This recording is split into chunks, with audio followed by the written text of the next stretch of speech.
Okay, so I'm about to sit and tap for Kahu. And so I'm going to just tap on screen so that you can see how you can work with a dog, flowing with whatever comes up, just going intuitively based on what you know and then what comes as you tap. It's really important for me to state right up front that we've got a situation with Sandy Girl and Kahu where Sandy is attacking him. And so I'm working with the behaviorist alongside of the tapping that I'm doing. I perceive it as safe for me to do the tapping within the realm of what I know because I'm a tapping expert and because Kahu and Sandy Girl are exposed to each other on an everyday, all day basis all the time. And the behaviorist has ascertained that it's not escalating, so it's not out of control. And she says it's fine for them to be together. They're mostly good. There's just random, well, probably not random. There's probably triggers that I haven't spotted. Random times when Sandy Girl attacks them. So it's really important that if you're working with a dog that's attacking, that you've got that infrastructure in place and you've ascertained whether it's even safe for you to do the tapping for them. Talk to an expert. It's really, really important. Okay.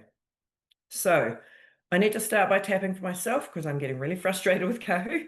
Hopefully he won't do it while he's actually sleeping at the moment. So hopefully he'll be fine while I'm tapping. But I've been recording the other aspects of the webinar this morning and he's been constantly pouring me and wanting attention. And I'm getting a little bit frustrated. So it's really important to deal with your own frustrations first before you start tapping for your dog. Otherwise, your stuff is going to get in the way of clearing their stuff. So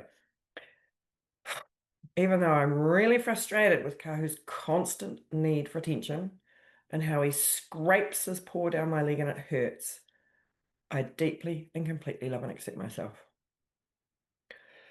Even though Kahu's constant need for attention if he's awake is driving me nuts, I deeply and completely love and accept myself.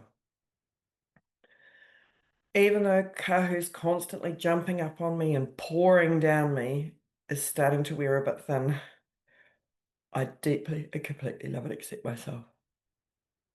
Frustration with Kahu's behavior. Frustration with Kahu's behavior. Frustration with Kahu's behavior. Frustration with Kahu's behavior. Frustration with Kahu's behavior. Frustration with Kahu's behavior. Frustration with Kahu's behavior.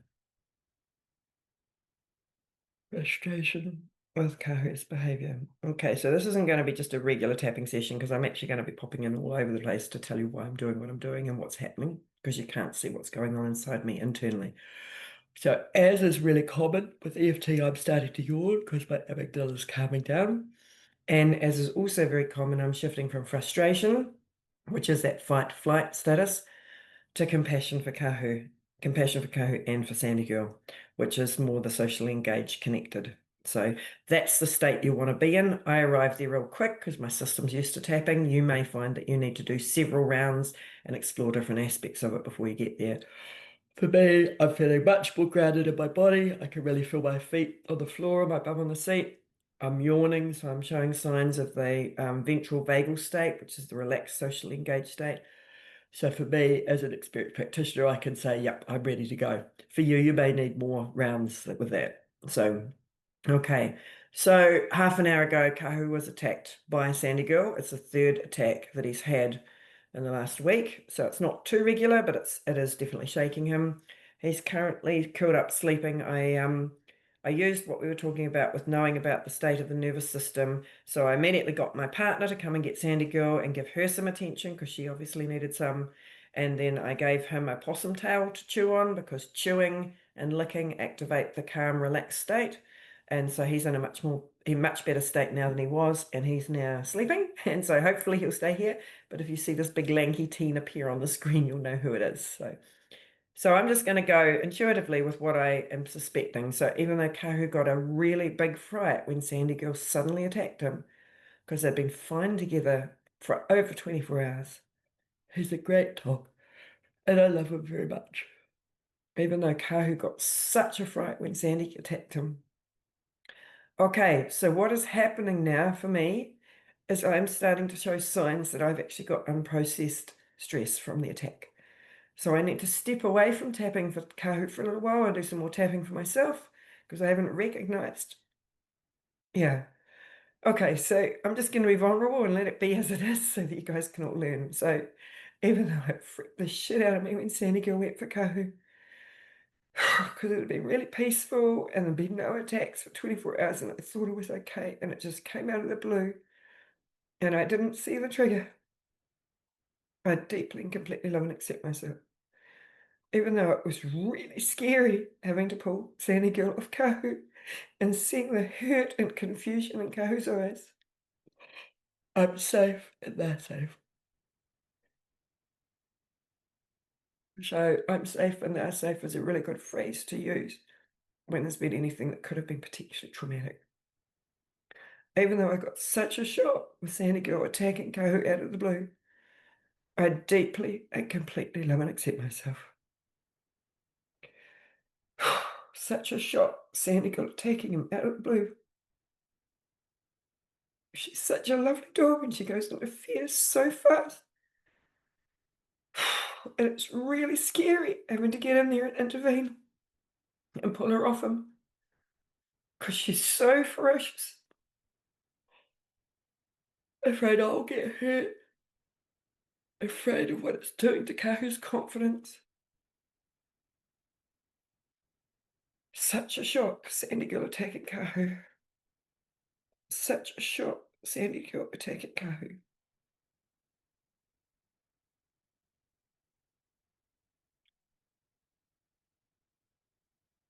So I've taken a breath. And now I'm going to tune into what happened when she attacked him to see if there's other aspects that I need to process. So I'm just bringing to mind the memory. I've got a sort of spatial awareness of where I was in the room. I was giving Kahu a bit of attention. She woke up and saw it and just went boom to attacking him. And you'll notice that I'm yawning, which for humans is a sign of the parasympathetic nervous system activity, which is the social engaged system, the relaxed calm. And so that's a really good sign that that's processed. But I want to really go through it clearly in my mind or out loud. And so actually for teaching purposes, I'll do it out loud so you can see. So what you can do to test something is talk about what happened out loud. If you've got someone you trust that you can grab to talk to, that's great. Otherwise, do it out loud on your own. So the story was I was preparing the workshop, feeling really satisfied. I'd just done a run through. It was feeling good. It was the timing I wanted. I got up and I walked over to get a glass of water, and Kahu came over to me and wanted some love. So I gave him some love. Yeah, see, as soon as I was about to say, and out of the blue, everything changed. I'm going into a mini fight flight. So stop talking. Attack. It was just out of the blue. It was out of the blue. It was out of the blue. Yeah. Okay. So I'm actually going to stop the recording now and come back to bringing in the demo later on because I have a history of having been attacked and it's triggering that. So that's a really good learning for you guys, but I'm not going to sit and do this on camera. You may find that when something happens to one of your dogs and you start tapping for yourself, that a prior traumatic event comes to mind, and that's what's being triggered. So I'm going to go away and off camera, I'm going to tap on what I think it might be triggering, and I'm not going to come back until I can tell the story of what happened with Sandy Girl and Kahu out loud without having any signs of going into fight flight. And just so that you can learn, if you start telling a story and your voice cracks, you do a big swallow, you start to hold your breath, your body gets tense in any way, that's an indication that more work needs to be done tapping on that story before it's done. Okay, back later.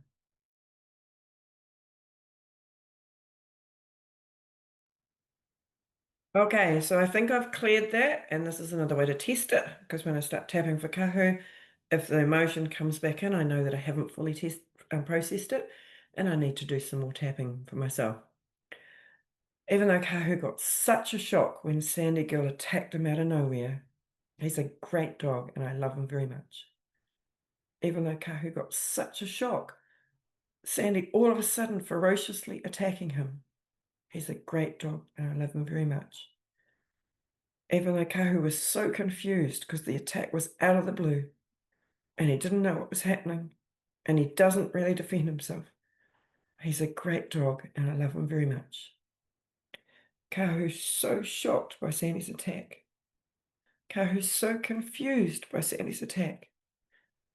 Kahu frightened by Sandy's attack. Burping is a sign of parasympathetic nervous system activity. I do it a lot when I'm tapping. Kahu's so confused by Sandy Girl's attack.